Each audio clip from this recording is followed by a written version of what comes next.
नमस्कार, मैं प्रियंका चौधरी। आप देख रहे हैं एएनए खबर बिहार। आइए देखते हैं सुपौल की खबरें।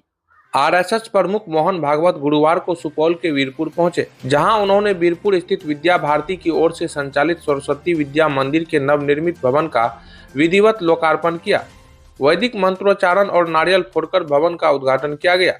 इससे पहले उन्होंने मां सरस्वती की आराधना की। उनके आगमन को लेकर प्रशासन ने चप्पे चप्पे पर सुरक्षा के पुख्ता इंतजाम किए थे। आरएसएस प्रमुख ने कहा कि राष्ट्र और विश्व कल्याण की भावना से काम करना जरूरी है। भारत के विभिन्न हिस्सों से आए संघ कार्यकर्ताओं के अलावा पड़ोसी देश नेपाल से भी बड़ी संख्या में सनातनी श्रद्धालु और आरएसएस कार्यकर्ता इस कार्यक्रम में शामिल हुए। अपने संबोधन में आरएसएस प्रमुख मोहन भागवत ने शिक्षा के महत्व पर जोर दिया। उन्होंने कहा कि विद्या भारती के स्कूलों में केवल अपने लिए खाने की शिक्षा नहीं दी जाती, बल्कि दूसरों को खिलाने के लिए भी संस्कार दिए जाते हैं। उन्होंने कहा कि शिक्षा का स्तर ऊंचा रहना बेहद जरूरी है और इसके माध्यम से ही समाज का वास्तविक विकास संभव है। मोहन भागवत ने कहा कि आज का यह कार्यक्रम हम सब के लिए एक संकेत है कि अब दुर्भाग्य के दिन समाप्त होने वाले हैं। किसी भी काम की सफलता के लिए विभिन्न प्रयास आवश्यक है। हमें लोक कल्याण की भावना से काम करना चाहिए और काम की सफलता के लिए पुरुषार्थ करना होगा। भाग्य को अनुकूल बनाने के लिए हमें योग्यकर्ता बनना होगा। मोहन भागवत ने आगे कहा कि हमारे देश में शिक्षा को पैसों से नहीं मापा जाता। शिक्षा का उद्देश्य सच्चे अर्थों में मनुष्य को मनुष्य बनाना है। उन्होंने कहा कि राष्ट्र और विश्व कल्याण की भावना से काम करना आवश्यक है। उत्तर बिहार का प्रवास निश्चित हुआ तो ये भी अवसर मिला कि मैं यहाँ पर आऊं। तो अवसर मिला इस संघ के अधिकारियों की श्रेय की बात है। 2020 में नहीं आया तो मेरे लिए आप लोग रुके रहे तो आपके बड़े दिल की ये बात है। और कुल मिलाकर ऐसा है कि नियति का ये संयोग है। ऐसी छोटी छोटी बातों से कुछ नियति की इच्छा प्रकट होती है, ऐसा कहते हैं। तो देश की सीमा पर, भारत की सीमा में, नेपाल के पड़ोस में एक स्थान है। वहां संघ के सरसंघ चालक पहली बार आए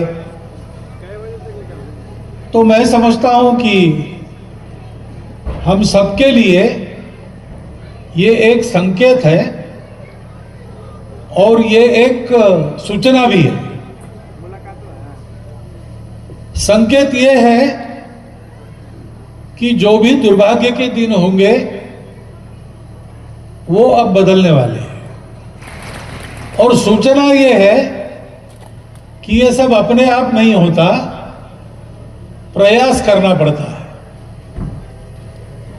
इस कार्यक्रम में व्यक्तिगत गीत कौन सा गाना चाहिए ये हमने तो तय नहीं किया, लेकिन व्यक्तिगत गीत में भगीरथ का उल्लेख है और भगीरथ के चरण चिन्हों पर चलकर हम आ रहे, ऐसा कहा है। भगीरथ की कहानी हमको पता है। सारे उत्तर भारत को और सुजल सुफल मलयज शीतल बनाने के लिए स्वर्ग से गंगा का अवतरण, अनेक अवरोधों के बावजूद उस गंगा का इस प्रदेश से सुचारू रूप से प्रवाहित होना और गंगा सागर तक उसका आभार चलना, जिसकी तपस्या, जिसके सतत पीढ़ी दर पीढ़ी प्रयास के कारण हुआ, वो रघुकुल का वंशधारक राजा भगीरथ, उसका नाम है। तो प्रयासों की आवश्यकता रहती है। भाग्य जो है, भाग्य तब अनुकूल होता है। भगवत गीता में कहा गया, अधिष्ठानम तथा कर्ता करणं च पृथक विधम विविधाश्च पृथक चेष्टा दैवम चैवात्र पंचमम। तो दैव यानी भगवान की कृपा या भाग्य, इसका नंबर 5वां है, पहला नहीं है।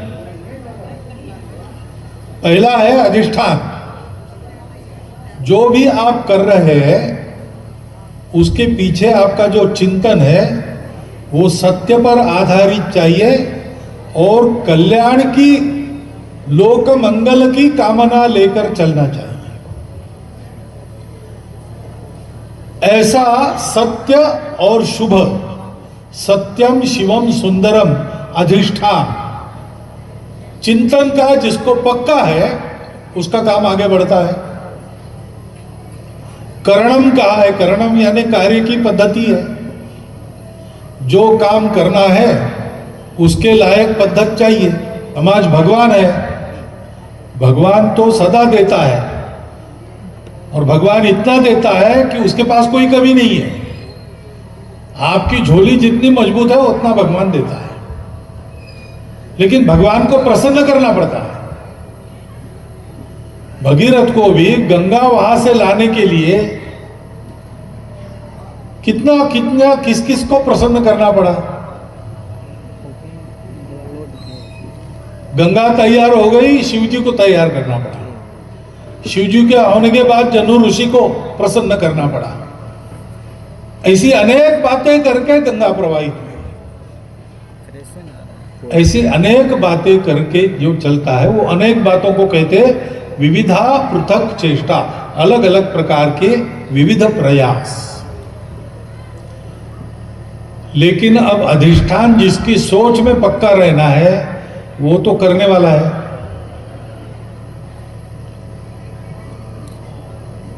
जो कार्य पद्धति चलाएगा